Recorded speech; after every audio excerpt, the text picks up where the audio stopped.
Wa idza qila lahum la tufsidu fil ard qalu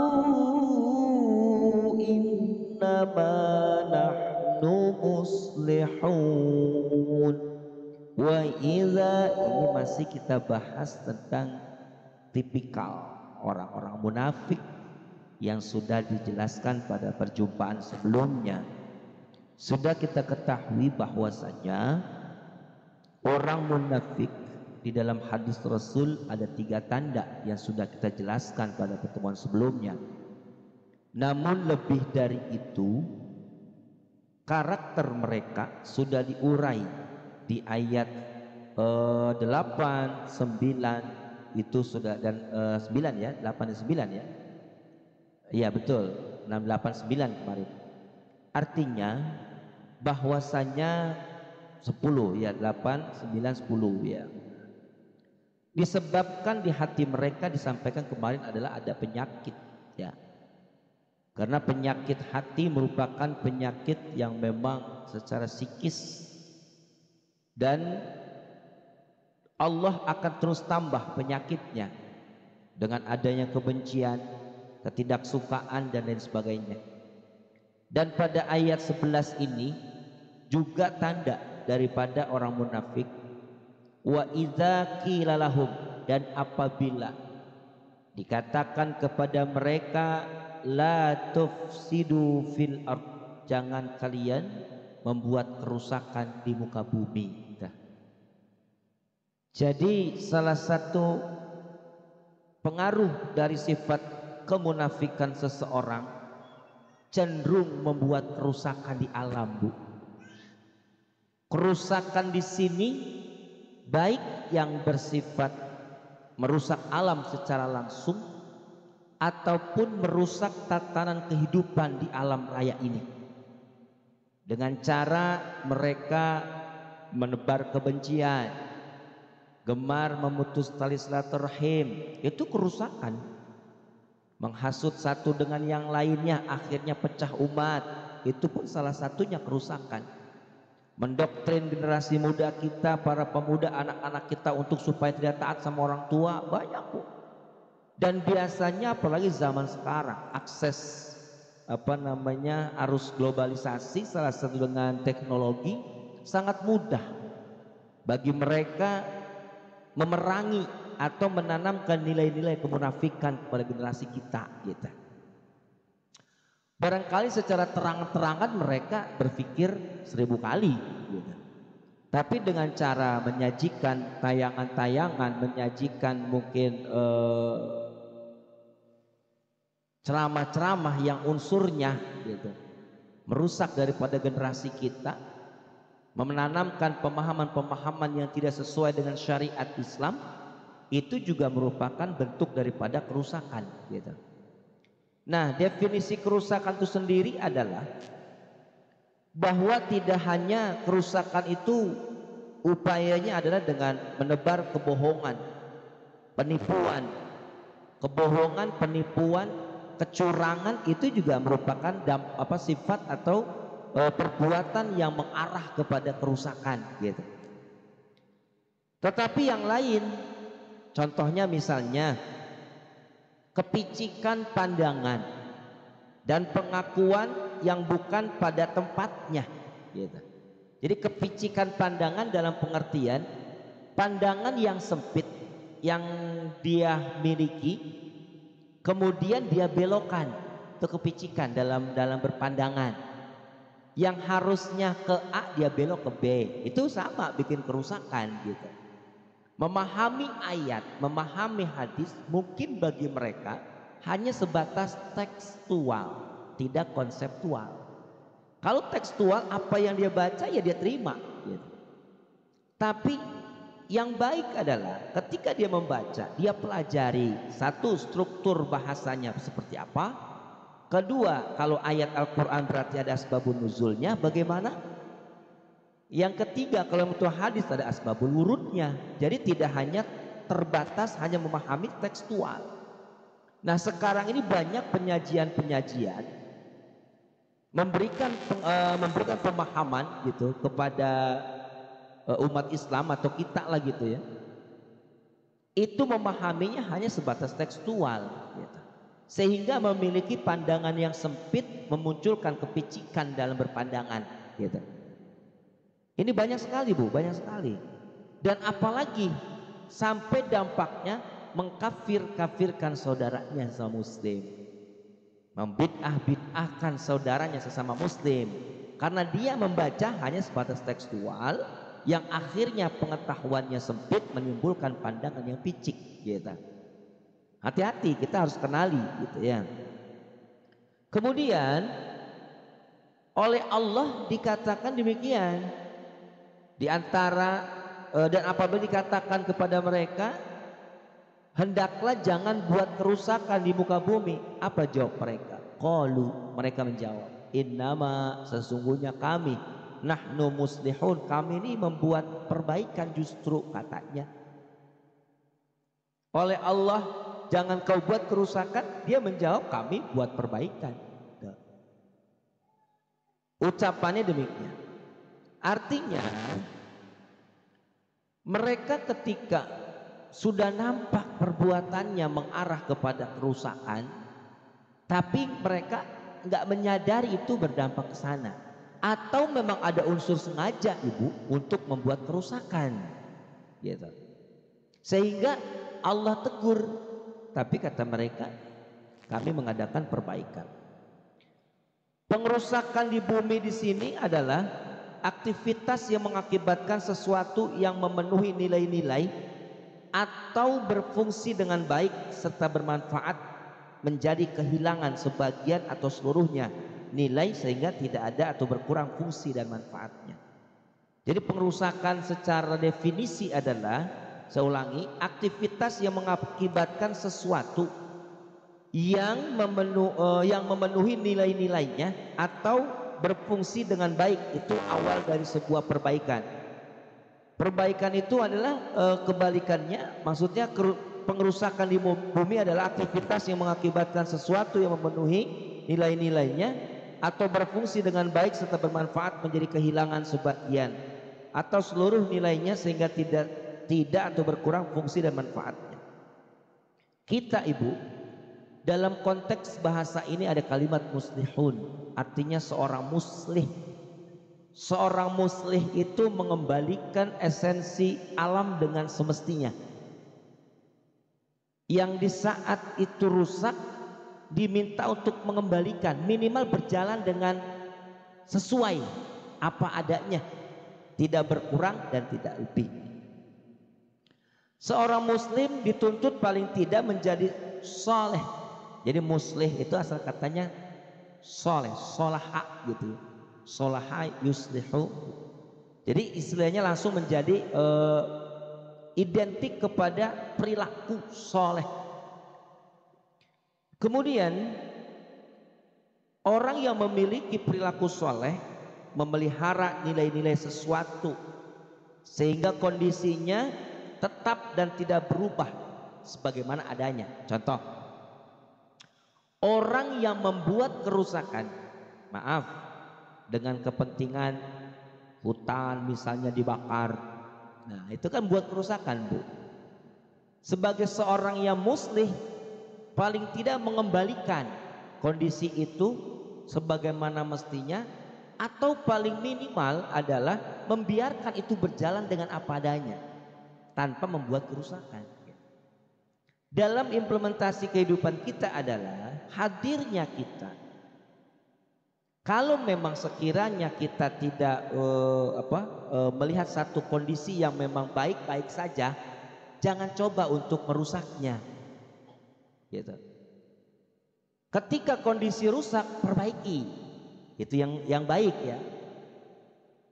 Dan kalaupun kita tidak berbuat, biarkan yang sesuatu yang baik berjalan dengan sendirinya. Jadi jangan kita, contoh gini Bu, ada satu kegiatan misalnya sedang berjalan, berupaya untuk menghasut sana, menghasut sini, membuat pandangan ini, membuat pandangan itu, yang akhirnya Satu kegiatan yang tadinya bersatu utuh, satu hilang, ya Bu. Itu buat kerusakan, gitu. Ya, ya menyikapinya satu. Betul, betul, betul, betul, betul. Ya, betul. Yang pertama, kita harus memiliki kepribadian jangan seperti spon dalam karakter kita. Jangan menjadi manusia spon. Manusia spon itu tuh apa yang kita air langsung diserap gitu. Iya. Satu, jangan menerima berita gitu. Langsung. Yang kedua, harus ada yang namanya tabayun. Tabayun di sini ketika bang ada kabar sesuatu yang atau mengabarkan tentang sesuatu gitu ya. Tanyakan, kumpul gitu. Benar nggak berita tersebut gitu. Itu tabayun. Jadi kita jangan mendengar atau ada hal demikian kita terima begitu saja tanpa ada tabayun. Atau begini misal ada satu contoh, majelis di sana itu pahamnya begini-begini misal, tapi kita lihat cuman begitu saja, artinya tidak apa, tidak dalam pengertian masuk di dalamnya, terus hanya bisa komentar di luar gitu, dan kita mendengarnya hanya langsung iya langsung diterima gitu misalnya, tanpa kita cek and recheck kembali gitu Bu ya. Jadi istilah ada tabayun dalam permasalahan apapun harus kita utamakan atau kita lakukan yang namanya tabayun. Tabayun itu minta penjelasan secara konkret gitu, jangan katanya dan jangan menjadi manusia spontan. Saya bilang maksudnya apapun yang disampaikan ya itu kita serap. Itu ini penting Bu, dan jangan sampai gitu kita ini menjadi orang yang termaktub dalam ayat ini yang dengan tidak sukanya kita dengan sesuatu kita rusak gitu. Sedangkan sesuatu itu baik gitu, karena secara umum kita karena tidak ada suka ya, sikap ketidaksukaan kita akan sesuatu yang baik tadi, atau misalnya ada kepentingan tertentu gitu ya, sehingga kita mencoba menghasut, memfitnah. Nah itu kan salah semua itu penyakit hati Bu, memfitnah, menghasut itu kan semua adalah sifat apa? Penyakit hati. Nah itu dimiliki oleh orang munafik. Tapi luar biasanya mereka di saat mereka dikatakan jangan kau melakukan kerusakan di muka bumi, justru mereka mengatakan kami membuat perbaikan, kata mereka. Iya, artinya disalahin nggak mau gitu. Udah jelas-jelas salah gitu ya. Tidak mengakui sebuah kesalahan itu kan tipikal manusia egois juga Bu. Egois itu kan secara psikis juga perlu ada terapis, karena itu di hati, penyakit hati juga egois itu ya. Nah seorang manusia atau orang munafik begitu, untuk melancarkan keinginan atau apa yang menjadi keinginannya, sifat egoisme muncul gitu. Di saat disalahkan tidak mau salah gitu. Padahal sudah jelas-jelas salah gitu. Nah ukuran salah dan benar, satu pertimbangannya adalah syariat ya. Benar dan salah pertimbangannya adalah Islam, syariat, ajaran Islam gitu Bu. Kalau memang ajaran Islam semua sudut mengatakan itu baik, baik. Contoh, misalnya ketika seseorang tidak suka dengan satu komunitas atau dengan satu kelompok, mencoba mempengaruhi anggota kelompok tersebut dalam pengertian menurut dia saya menyelamatkan Anda gitu. Karena tuh kelompok nggak bagus misal ya. Tapi dia menyimpulkan tidak bagus, tidak ada pertimbangan agama, artinya Satu, kecuali kemudian dilakukan klarifikasi, cek and recheck, oh benar itu nggak bagus, boleh. Maaf, pahamnya nggak bagus, sesat misalnya, boleh. Kita menyelamatkan saudara kita. Namun kalau ada kepentingan lain, dia mempengaruhi orang lain supaya membenci satu komunitas tersebut, itu kerusakan namanya. Gitu. Itu kerusakan, Ibu. Dan saat perilaku itu muncul, akan memperpecah belah umat. Dan di saat dia anggap itu baik, ternyata ada unsur memecah belah umat kan bertentangan dengan syariat, gitu Bu ya. Itu berarti bukan kebaikan. Jadi kebaikan itu adalah sesuatu yang memang secara syariat tidak bertentangan, Bu. Ya, unsurnya itu salah satunya. Jadi ketika kita ingin berbuat baik, coba secara syariat bertentangan tidak? Kalau tidak, insya Allah itu perbuatan baik. Tapi kalau memang ada unsur bertentangan dengan syariat, itu belum dikatakan perbuatan baik, gitu Bu ya. Dan orang munafik itu gemar membuat kerusakan dan mereka tidak menyadari apa yang dia lakukan itu buat kerusakan. Contoh gini Bu, tadi saya katakan hutan dibakar, pohonnya ditebang dengan harapan dibuatlah sebuah bangunan yang kokoh dan sebagainya sebagai fasilitas. Kan dia beranggapan saya akan memperbaiki. Itu kan kondisi itu katakanlah daripada enggak digunakan, enggak dimanfaatkan, kan lebih jadi ini misalnya gitu. Tapi di balik itu dia sudah merusak gitu. Tapi dalihnya membuat perbaikan. Dan dampak-dampak lain setelah itu muncul, misalnya banjir, longsor misalnya gitu ya. Nah itu demi kepentingan, itu termasuk juga buat kerusakan Bu. Itu secara tekstual kerusakan untuk alam yang bersifat alam gitu ya. Tapi secara kemanusiaan atau sifat yang berkaitan kepada karakter itu banyak yang mengarah dia merusak untuk kepentingan sendiri, namun dia bilang adalah perbaikan. Padahal dampaknya banyak setelah itu yang negatifnya gitu Bu ya. Kemudian Allah membantah. Mereka mengatakan kami membuat perbaikan, dibantah sama Allah. Ala, kata Allah. Allah mengatakan ala innahum humul mufsidun walakin la yash'urun. Tidak, kalian itu tidak bikin perbaikan gitu. Malah sesungguhnya kalian membuat kerusakan. Tetapi kalian tidak menyadari, la yash'urun. Tidak apa? Tidak menyadari. Artinya bahwa ayat ini menggambarkan mereka adalah orang-orang yang benar-benar perusak Bu. Benar-benar perusak. Jadi ketika dia itu dikatakan sebuah kerusakan, dia bilang saya mengadakan perbaikan, tapi mereka nggak menyadari itu sesungguhnya kerusakan. Nah kemudian seorang yang muslih di ayat sebelumnya tadi, orang yang muslih ya, muslihun, orang-orang yang muslih, orang-orang yang mengadakan perbaikan adalah orang-orang yang menemukan sesuatu yang hilang, yang tadinya rusak gitu, awalnya baik terus rusak, dia mengembalikan ke kondisi awal menjadi baik kembali, itu baru muslih.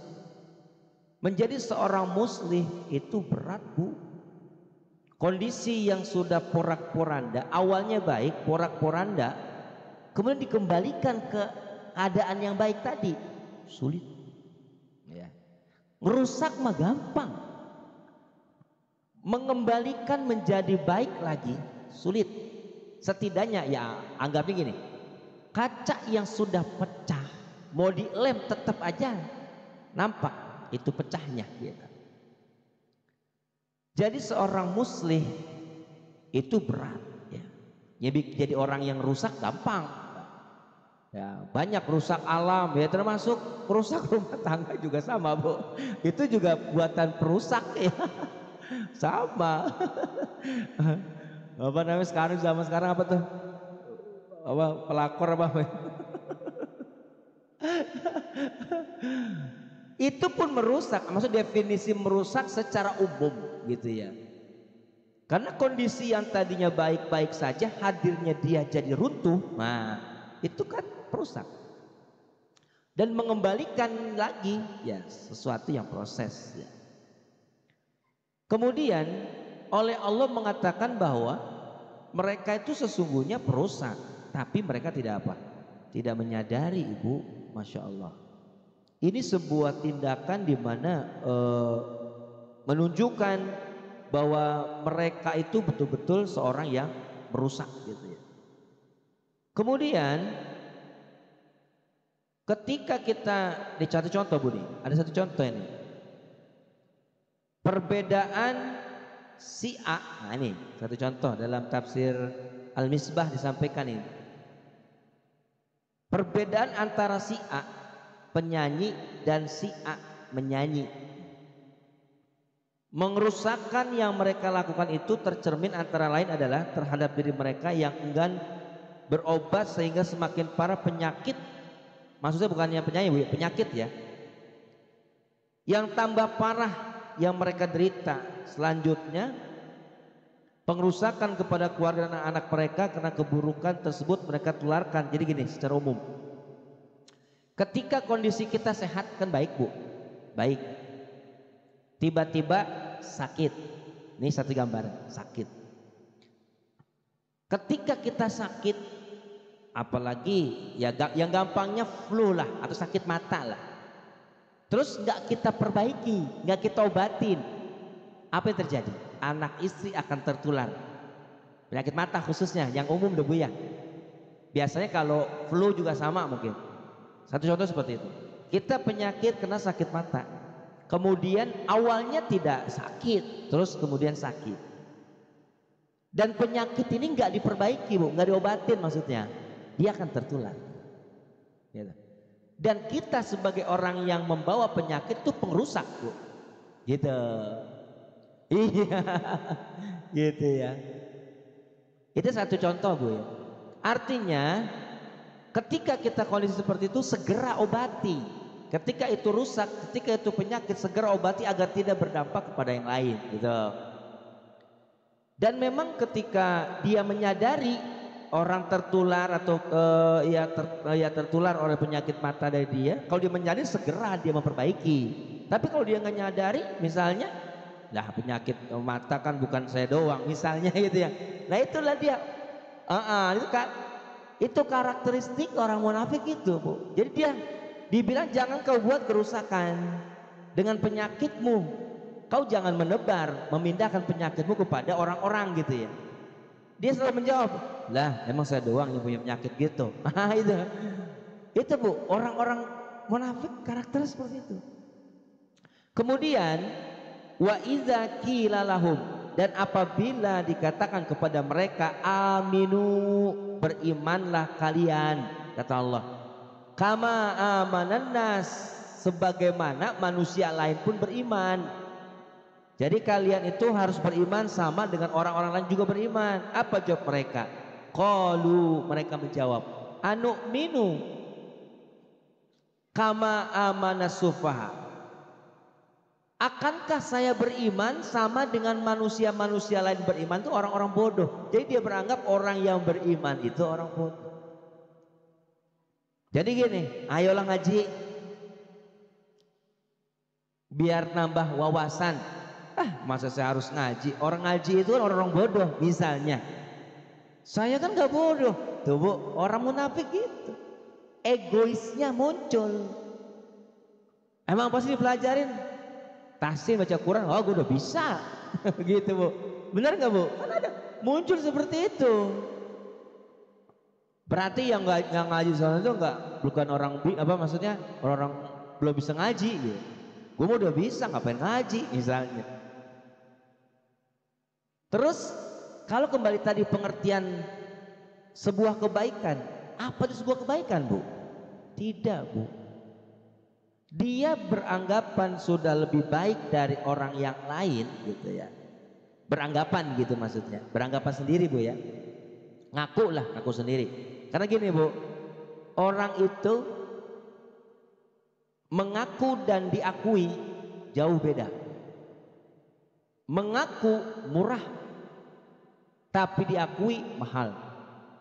Kalau mengaku mah siapa juga boleh ngaku, tapi diakui ada legalitas, ada satu penilaian khusus gitu. Kalau mengaku maka nggak dinilai, namanya ngaku kan saya udah bisa ngaji. Dan ukuran bisa itu tidak ada kata ukuran bisa, Bu. Ya. Dan terus menerus tidak ada batas untuk kata bisa gitu. Jadi orang yang munafik itu begitu. Apabila dikatakan kepada mereka berimanlah kalian sebagaimana orang-orang sebagaimana manusia lain pun beriman, apa jawab mereka? Akankah saya beriman sebagaimana orang-orang bodoh itu beriman? Masya Allah.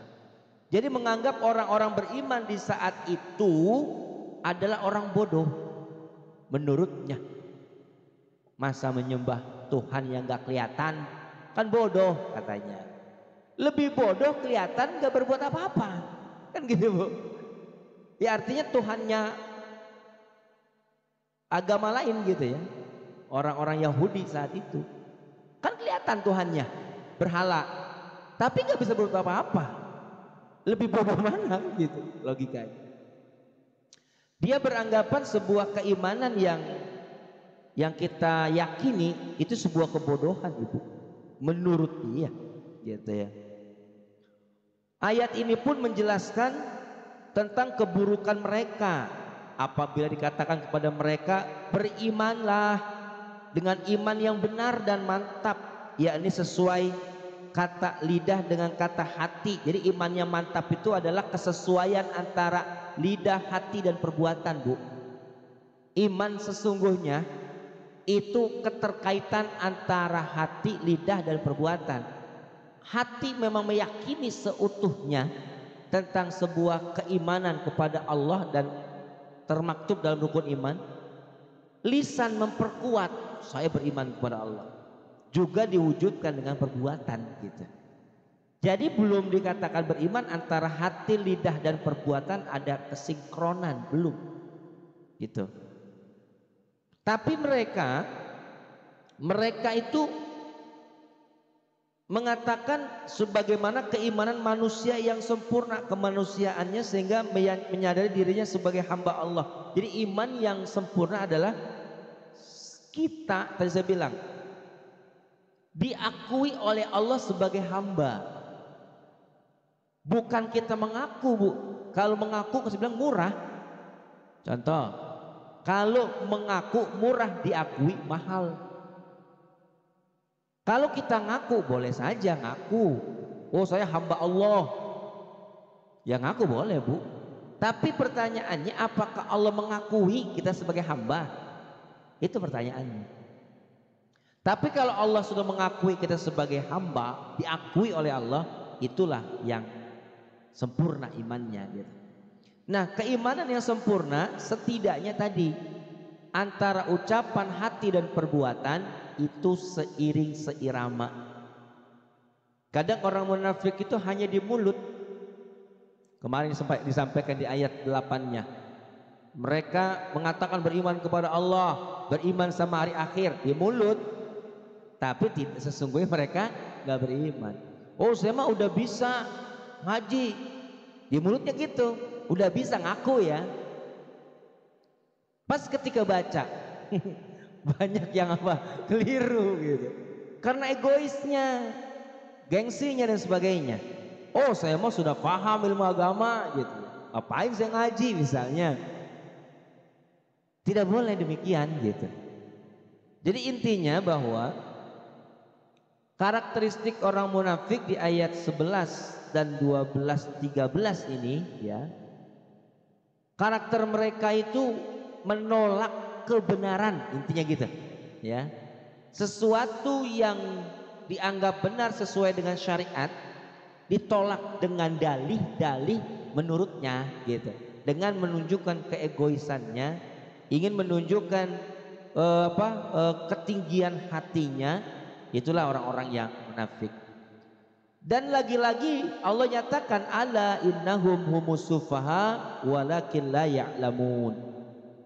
Sesungguhnya kata Allah, merekalah yang bodoh, Kan di mana-mana juga Bu, orang yang sok pinter itu namanya sok pinter itu bodoh sebetulnya, ya kan?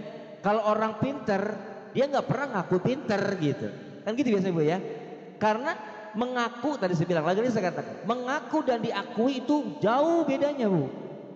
Kalau mengaku itu murah, tapi kalau diakui, nah itu yang mahal. Mengaku pinter, ya mengaku boleh-boleh saja, tapi murah Bu.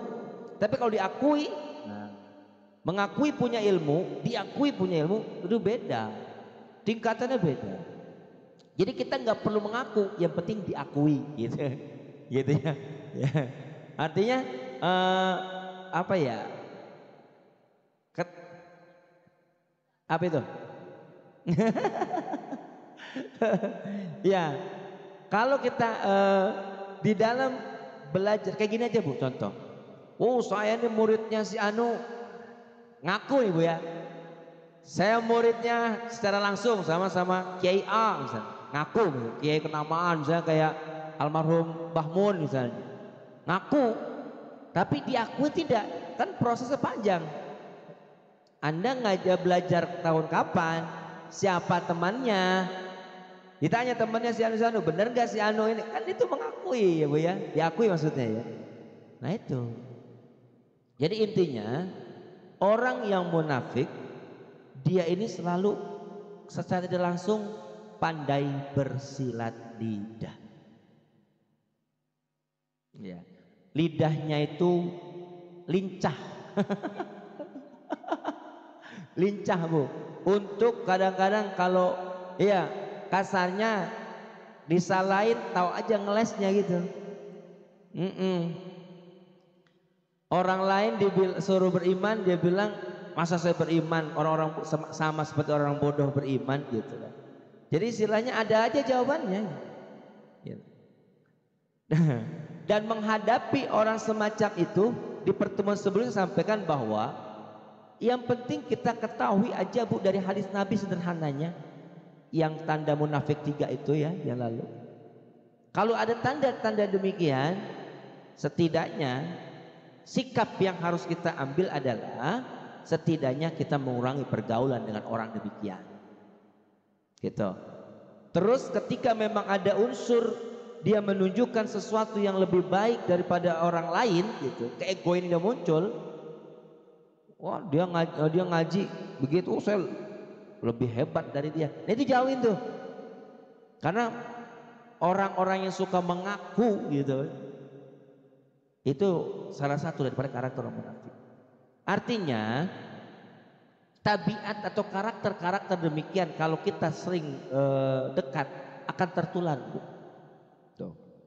Jadi kita kenali saja, bukan berarti kita jadi gini, kita batasi tidak dalam pengertian kita silaturahim tetap berjalan. Ada posisi yang positif ketika memang dia ada unsur yang ke arah sifat-sifat demikian, ya seupaya kita lah semampu kita untuk menghindari gitu. Agar jangan sampai kita tertular penyakitnya gitu maksudnya. Karena sangat-sangat cepat gitu. Para ibu yang kami muliakan, berbicara tentang munafik masih banyak tanda lain Bu. Karena dalam tafsir Al-Misbah ini sampai ayat 20 itu ada 13. Yang pertama ini tadi, orang munafik saya ambil garis besar, kerjaannya merusak. Tuh, satu. Di samping tanda yang kemarin Bu ya. Di ayat 11 ini orang munafik itu punya pribadi adalah merusak. Baik merusak alam secara fisik gitu ya, ataupun merusak daripada penghuni alam dengan cara merusak juga psikisnya, akhlaknya, karakternya, pribadinya orang munafik. Yang kedua, orang munafik itu punya sifat bodoh. Ya, dia mengatakan orang beriman itu bodoh, sesungguhnya mereka yang bodoh gitu. Ini dua sifat. Sok tahu gitu. Orang munafik itu orang yang pengetahuan terbatas namun sok tahu gitu. Dan menyalahkan orang yang lebih tahu gitu. Nah ini bahaya Bu, dalam bergaul itu hati-hati. Orangnya sok tahu malah menyalahkan orang yang lebih tahu gitu. Dia beranggapan orang yang tahu itu bodoh, dia yang pinter gitu. Itu bahaya, Bu. Jadi orang yang memang merasa, jadi dia tuh mengatakan orang lain itu bodoh, hakikatnya menutupi kebodohannya. Tuh. Padahal dia bodoh nggak sadar. Dia mengatakan orang lain itu bodoh, orang lain itu tidak paham apa-apa. Oh, saya lebih paham misalnya. Sesungguhnya, apalagi saya lebih paham, kan mengaku. Mengaku itu menutupi kekurangan. Tapi kalau diakui, lain halnya, gitu Bu. Sekali lagi, dua tanda, dua karakter, dua figur di dalam surah Al-Baqarah ayat 11 dan 13, dapat 13 Bu ya. Itu dua. Pertama, dia membuat kerusakan di alam, baik secara fisik ataupun lain-lainnya. Yang kedua, dia menganggap orang beriman bodoh, padahal mereka sendirilah yang bodoh, tapi mereka tidak menyadari. Tuh. Jadi kalau ada orang bicara tinggi tidak sesuai kenyataan, itu juga munafik. Ya. Lagi pula apa sih yang diuntungkan buat kita? Apa ingin mencari popularitas, kepameran, sesuatu yang tidak sesuai terus kita ada-adakan gitu. Keuntungannya apa, Bu? Mendingan apa adanya gitu. Mendingan apa adanya. Lebih baik apa adanya biar orang lain menilai. Jangan kita nilai sendiri gitu. Kalau kita nilai sendiri, saya bilang kita ngaku sendiri namanya. Jadi dalam hidup ini kita membuat sesuatu atau mengatakan sesuatu yang tidak sesuai kenyataan, untungnya apa? Orang yang tidak kenal kita bisa kita pengaruhi, Bu. Tapi kalau orang yang kenal kita ngomong gitu ya, oh saya ini begini, tapi orang itu kenal sama kita.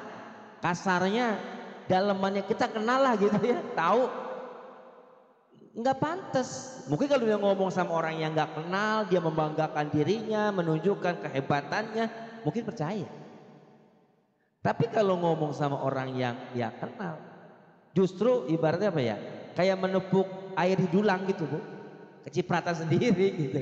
Jadi dalam hidup ini tidak perlulah kita menunjukkan, menampilkan kita itu siapa. Biarkan orang lain menilai kita itu siapa. Jangan kita yang menunjukkan kita itu siapa gitu, Bu ya. Karena mengaku murah, diakui itu yang mahal. Kalau manusia mengakui tentang kesolehan kita, biarkan mereka mengakui, tidak membuat kita sombong, nggak membuat kita ria. Tapi kalau kita mengaku, itu yang membuat kita sombong dan ria. Itu bedanya, Bu.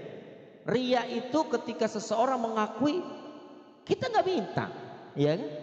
Untuk diakui, oh dia mah orang baik. Kita nggak minta diakui, tapi mereka mengakui, biarkan.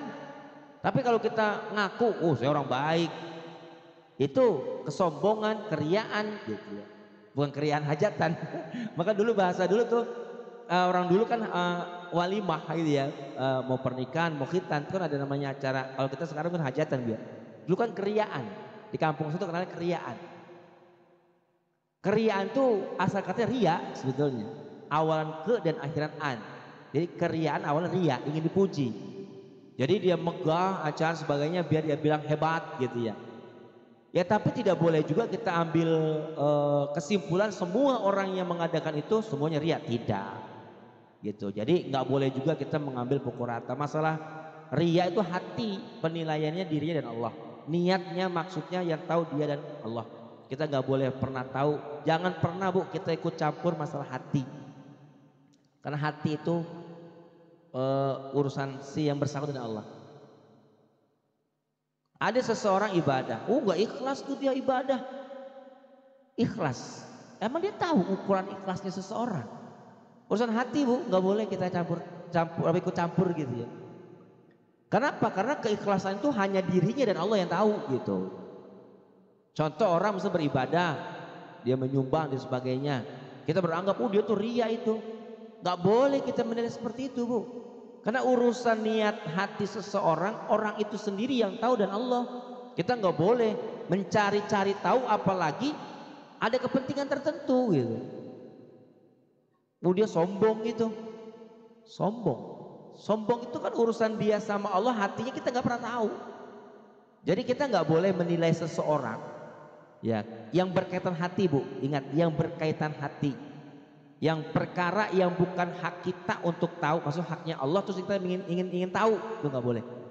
Masalah dosa, oh ada dosa itu, emang dosa kita yang berikan gitu kan gitu. Urusan dosa itu kan urusan hak Allah untuk menilai, Bu ya, memberikan ini dosa atau pahala itu kan hak Allah, dan yang bukan haknya kita nggak boleh ikut campur. Nih penutup saya mau sampaikan satu kisah, Bu. Kisah ini zaman Nabi Musa alaihissalam. Dulu ini kalau saya lihat kisah ini sebetulnya satu cerminan buat kita pelajaran berharga.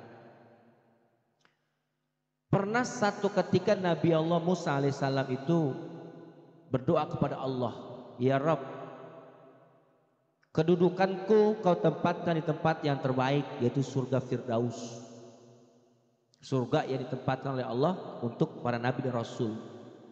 Aku ingin tanya, aku ingin tahu, nanti di surga Firdaus selain para nabi, aku punya tetangga tidak dari kalangan umat manusia, selain nabi dan rasul gitu. Ada. Siapa ya Rob? Si fulan. Di mana dia adanya? Di negeri anu. Akhirnya Nabi Musa mentelusuri hari demi hari, bulan demi bulan, akhirnya ketemu. Dan jarak dari tempat tinggal Nabi Musa dengan si pemuda ini, Bu, sangatlah jauh, beda kota lah. Bahkan sampai si pemuda ini nggak tahu itu Nabi Musa. Kalau dekat kenal pasti, nggak kenal. Ketika Nabi Musa bertamu ke rumah si pemuda ini, si pemuda berkata, Anda siapa dan ingin bertemu dengan siapa? Saya seorang musafir. Nabi Musa pun nggak memberitahu tentang identitas beliau. Saya ingin bertamu di rumah kau. Apa kau mengizinkan? Oh silakan, silakan. Dibukakan pintu, dipersilakan duduk, diberikan hidangan ala kadarnya, ngobrol lah. Tapi obrolan itu tidak artinya obrolan biasa lah gitu. Ketika sedang asik ngobrol, si pemuda ini izin sama Nabi Musa untuk ke dalam. Ya, itu ada, Bu. Ketika dia menghadapi tamu terus ada keperluan di dalam, dia izin untuk, mohon maaf saya tinggal sebentar Tuan, saya mau ada urusan di dalam gitu. Oh ya silakan. Terdengar oleh Nabi Musa ada suara aktivitas di sumur gitu. Kedengeranlah cipratan air. Tidak lama kemudian si pemuda tadi bawa seekor babi jantan, digendong, terus kayaknya dia habis mandiin, Bu, habis mandi di babi. Dia handukin tuh babi, dia cium tuh babi, dia peluk. Nabi Musa udah mulai greget nih, Bu. Nggak salah Allah ngasih petunjuk. Model begini tetangga saya dalam sorga gitu. Ini penilaian manusia kalau secara fisik itu, Bu, secara kasat mata ya, maksudnya nyata begitu. Cuman Nabi Musa belum mengutarakan. Nggak lama kemudian, Tuan, saya izin untuk ke belakang. Oh iya, tuh babi yang tadi udah di bangku, udah lagi ngokok. Sama dengerin kayak sedang aktivitas di air juga. Kemudian keluar lebih besar lagi babi betinanya, besar, didudukin bersamaan, diderekin dengan babi jantan tadi, dielapin, kemudian dicium, dipeluk. Nabi Musa nggak tahan, Bu. Kau bukan umatku. Anda siapa? Kok tiba-tiba ngomong seperti itu? Aku Nabi Allah Musa alaihissalam. Oh, kau Nabi Musa. Aku datang ke rumahmu berdasarkan petunjuk Allah. Ketika aku bertanya kepada Allah siapakah yang pantas menjadi tetanggaku di dalam sorga, Allah mengarahkanku ke rumahmu. Tapi setelah aku lihat engkau seperti ini, bagaimana mungkin kau menjadi tetanggaku di dalam sorga? Kau adalah laknat. Kau bukan umatku. Akhirnya si pemuda berkata, wahai Tuan, kalau kau memang Nabi Allah Musa alaihissalam yang diutus Allah untuk ke rumahku, kebetulan aku berdoa sepanjang waktu sampai satu ketika air mataku berubah menjadi darah. Dan Tuhan mungkin menilai saya buruk melihat 2 ekor babi ini, Tuhan. Iya, betul. Tahukah Tuhan? Kedua babi ini siapa? Kedua orang tuaku, Tuhan. Bapak dan ibuku. Tadinya manusia, Tuhan. Tapi nggak tahu Allah berkehendak apa yang dilakukan sama kedua orang tuaku. Akhirnya Allah ubah dia menjadi babi. Akhirnya aku berdoa kepada Allah agar orang tuaku kembali seperti semula gitu. Sepanjang waktu ku berdoa sampai air mataku udah nggak keluar lagi, saking keringnya air mataku. Kemudian yang Tuhan lihat tadi, aku memandikan, aku membersihkan, mengeringkan badannya kena air. Aku nggak peduli Tuhan apa yang dilakukan oleh orang tuaku dosanya kepada Allah. Itu urusan dia kepada Allah. Urusanku sebagai anak kepada orang tua tetap ku berbakti. Aku nggak pernah mau tahu urusan dia dengan Allah. Yang penting urusanku sama orang tuaku, aku berbakti. Tuh Bu, jadi nggak boleh kita nilai orang itu jelek dulu gitu. Akhirnya kata Nabi Allah Musa mengangkat kedua tangannya, ya Rob, kalau memang apa yang disampaikan, yang diceritakan oleh si pemuda ini benar adanya, kabulkan ya Rob doaku. Tiba-tiba berubah menjadi manusia. Bu, singkat cerita ini menggambarkan kepada kita, buruk seburuk apapun orang tua, jangan pernah untuk membenci. Kalau dia memang berbuat dosa, biarkan dosanya dia tanggung dengan Allah. Kita mah gak boleh ikut campur. Kita mah sebagai anak tetap berbakti. Kasarnya maaf, bapak penjahat, ibu pelacur, biarkan dosa dia tanggung sendiri. Kita mah sebagai anak jangan benci, karena kita bisa ada keluar dari rahim, kita besar dari keringat dan tenaganya, gitu Bu. Kadang-kadang kita kan begitu, merasa malu punya orang tua begini, malah naudzubillah. Jangan pernah. Cerita ini singkat, namun buat saya pribadi sangat berkesan. Kita kadang sama orang tua tuh maaf ya, nggak sejalan aja, bencinya apa kebangetan gitu. Padahal tadi tuh gambaran, ada kata-kata yang membuat saya itu terketuk Bu. Orang tua saya berdosa kepada Allah, itu urusan orang tua saya kepada Allah. Ya Bu ya, urusan saya kepada orang tua saya berbakti. Apapun perbuatan perilaku orang tua saya itu urusan dia sama Allah. Saya mah urusan orang tua ya mengabdi. Kata-kata ini yang menurut saya menarik gitu. Jadi kita nggak boleh melihat keburukan orang tua dan lain-lainnya lah. Nah, kembali ke ayat ini. Intinya kalau orang munafik itu secara penilaian tadi betul, dia menilai apa yang dia lihat, tidak ada tabayun. Padahal kalau kita melihat kebenarannya, kita sendiri menyesal Bu. Makanya menilai seseorang atau menganggap seseorang jangan langsung kita terima. Yuk tabayun, selidiki gitu ya. Demi apa? Agar kita tidak salah mengambil sikap gitu Bu. Kadang-kadang kan orang yang sering kali keegoisannya sehingga dia salah mengambil sikap. Bercerita tentang seseorang, oh kita terima begitu saja tanpa ada tabayun, tanpa ada check and recheck. Ternyata enggak sesuai apa yang dibilang orang. Nyesal kita akhirnya, ya Allah dosa saya. Udah begitu mau mengakui kita malu, tambah dosa gitu. Gimana? Iya. Masya Allah itu Bu ya. Ya mudah-mudahan singkat yang kita sampaikan, mudah-mudahan ada manfaatnya Ibu ya. Jadi intinya kita upaya sifat dua ini, buat kerusakan dan bodoh, salah dua sifat ini adalah sifat orang munafik. Orang yang merasa dirinya pintar menyalahkan orang lain itu juga sama ya. Orang lain menganggap orang lain bodoh, dia lebih pintar gitu maksudnya. Nah itu sebetulnya itu adalah kebodohan dirinya yang menutupi daripada kebodohannya. Itu saja barangkali Bu. Untuk itu mari kita akhiri kegiatan kita ini dengan membaca doa kafaratul majlis Bu ya. Ya Bismillahirrahmanirrahim. Subhanakallahumma wa bihamdika asyhadu an la ilaha illa anta astaghfiruka wa atubu ilaik. Demikian kurang lebih mohon maaf. Akhirul kalam. Assalamualaikum warahmatullahi wabarakatuh.